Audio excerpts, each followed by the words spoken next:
2001 Shanghai ஒத்துழைப்பு மாநாடு முதல்ல தொடங்கப்பட்டுச்சு.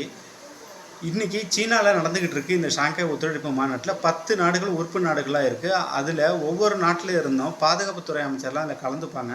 நமது இந்தியா சார்பாக கலந்துக்கிட்டு வரதான் பாதுகாப்புத்துறை அமைச்சரான திரு ராஜ்நாத் சிங் அந்த கூட்டு பிரகடனத்தில், அதாவது ஜாயிண்ட் டெக்ளரேஷனாக ஒரு கையெழுத்திட மறுத்துட்டார்.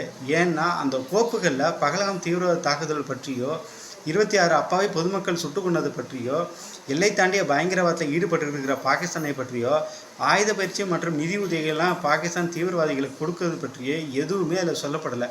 இது எதிர்க்கும் விதமாகவும் இந்தியா அதிருப்தி தெரிவிக்கும் வகையிலையும் பார்த்தீங்கன்னா ராஜ்நாத் சிங் அதில் கையெழுத்திட மறுத்துட்டார்.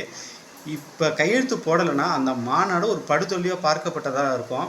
இதே போல் 2023 G20 மாநாடு இந்தியாவில் நடந்துச்சு. அப்போ உக்ரைனுக்கும் ரஷ்யாவுக்கும் போர் நடந்துக்கிட்டு இருந்துச்சு. அப்போ ரஷ்யா கையெழுத்திட மறுத்துட்டு இருந்தாலும் இந்தியா சமாதானப்படுத்தி